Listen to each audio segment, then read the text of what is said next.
Bienvenidos a mi canal Finanzas con Peña Javid.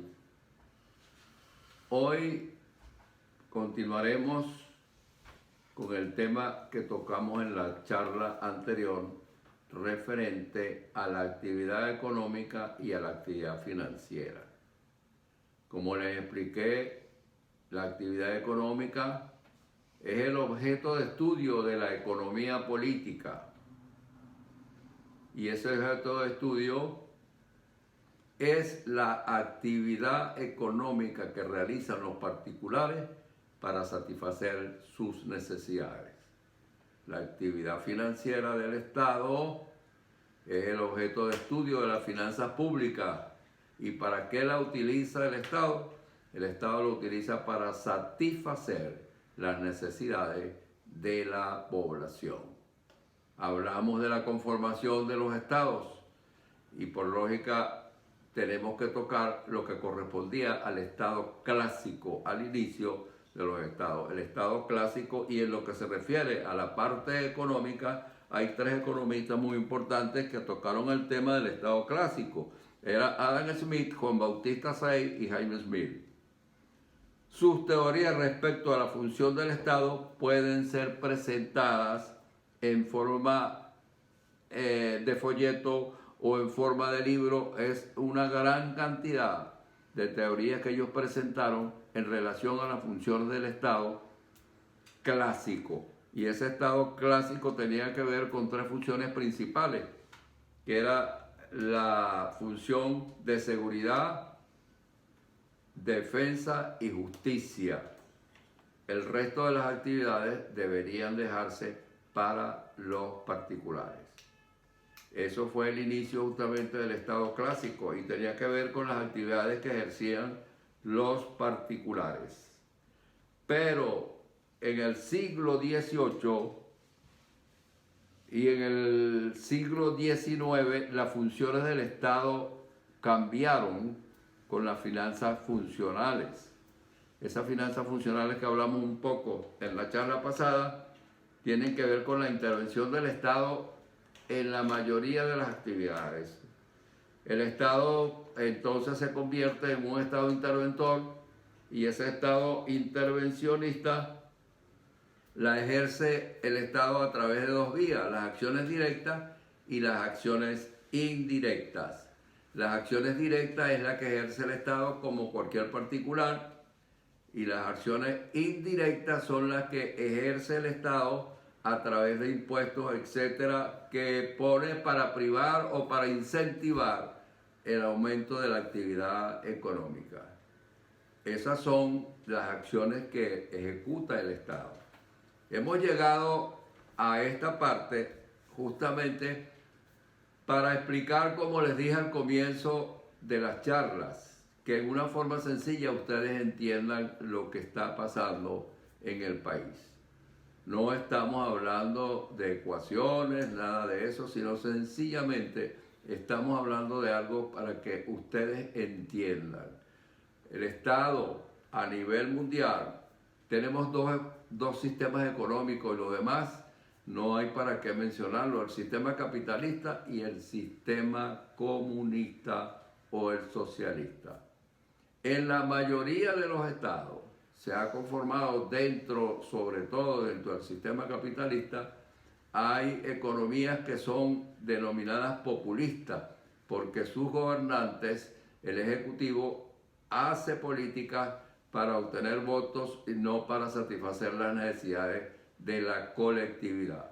En estos momentos que estamos viviendo, la mayoría de esos países de Latinoamérica no están solucionando los problemas para el avance de la economía. Lo único que están haciendo, como les expliqué en la charla anterior, es intervenir por la parte de la demanda, dando bonos, dando dádivas, aumentando sueldos y salarios con un dinero no orgánico que lo que hace es generar más inflación y estamos cayendo justamente en lo que tenemos ahorita, que es la hiperinflación. Eso es lo que está pasando en estos momentos. Se complica la situación porque ahora no hay efectivo, hay escasez de efectivo, el papel, la moneda, dinero contante y sonante está escaseando. Apenas el 3% de la masa monetaria de los billones de bolívares que están circulando en el país es moneda constante o moneda sonante, billetes y moneda. El resto es dinero inorgánico que se está haciendo a través de las computadoras, lo que nosotros llamamos entonces, en ese caso, es dinero electrónico. No hay respaldo de la producción. Y entonces caemos justamente en el problema que tenemos y siguen teniendo la mayoría de los países, como por ejemplo Argentina, que está aplicando un modelo más o menos similar al nuestro, ya está cayendo con una moneda devaluada y un dólar paralelo que llaman el dólar azul, que se está incrementando constantemente. ¿Por qué? En base a las medidas populistas que se están tomando. Esas acciones indirectas o directas debería utilizarlas el Estado para aplicar modelos económicos o aplicar principios económicos que aumente el aparato productivo, o sea, que lleven a que el Producto Interno Bruto de ese país, de cualquier país, se incremente. Esas acciones indirectas que estamos hablando las ejerce el Estado a través de los impuestos, a través de los subsidios, a través de la circulación monetaria, etcétera, etcétera, y en esa parte incluimos también la balanza de pago y el comercio exterior. Y cuando estamos hablando de la balanza de pagos, para que ustedes entiendan de la forma sencilla que siempre les he comentado, tiene que ver con las importaciones y las exportaciones.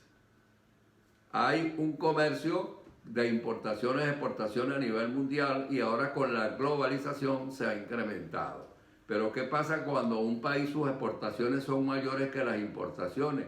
O sea, estamos vendiendo más de lo que estamos comprando. O sea, las exportaciones son mayores que las importaciones. Por lógica, la balanza comercial es una balanza comercial superavitaria porque tenemos más ingresos de lo que está saliendo. Las reservas internacionales nuestras se incrementan. O sea, las reservas internacionales del país, de Venezuela, se incrementan en ese momento. Cuando tenemos una balanza comercial que es deficitaria, quiere decir que se está importando más de lo que se está exportando.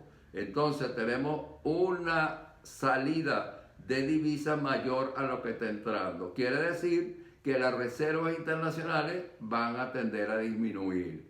Eso es lo que está pasando en Venezuela.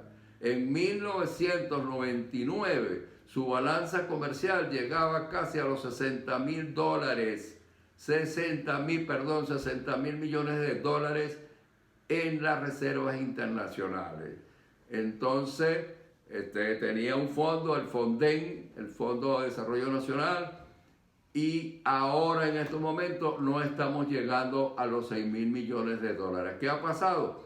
Que las importaciones se han incrementado y las exportaciones han disminuido. ¿Por qué han disminuido las exportaciones?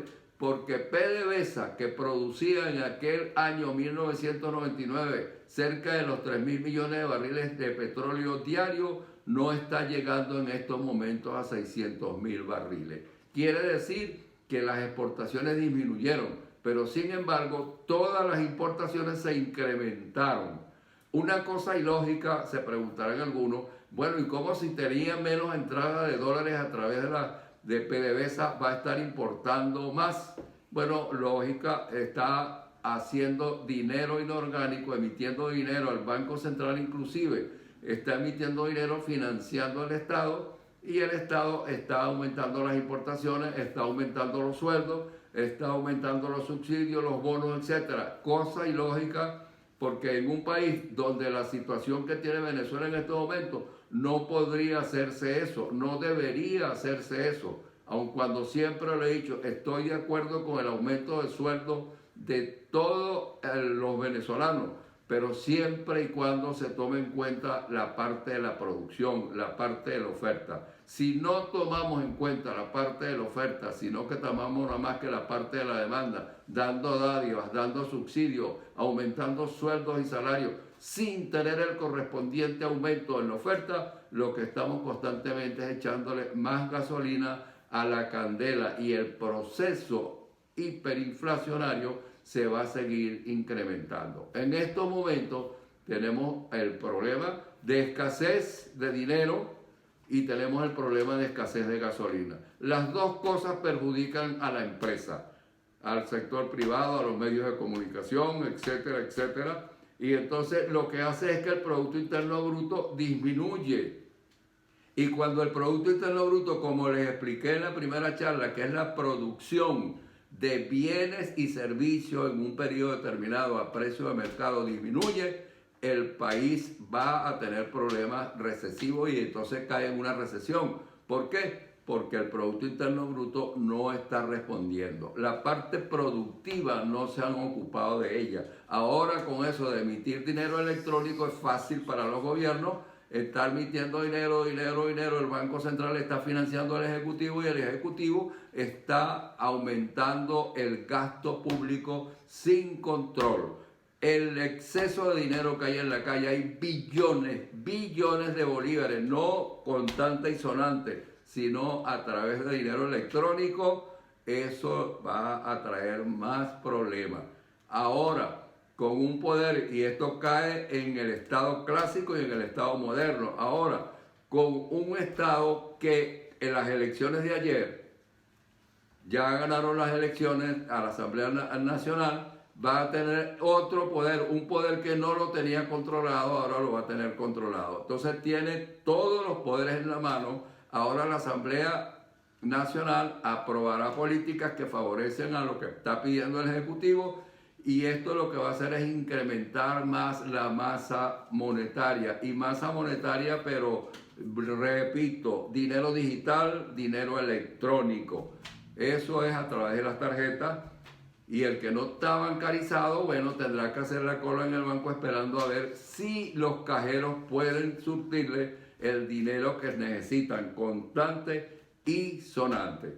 En la próxima charla, Dios mediante, seguiremos tratando problemas que tienen que ver con las medidas que está tomando el Ejecutivo y avanzaremos en la charla en los conocimientos elementales de economía y finanzas.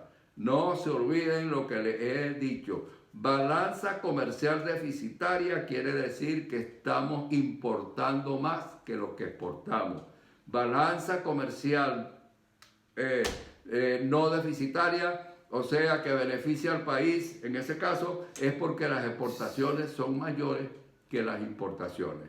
Entonces eso es una balanza comercial superavitaria. Mayores exportaciones, menores importaciones. Ha sido un placer y gracias por la atención prestada, y nos veremos el próximo lunes, Dios mediante.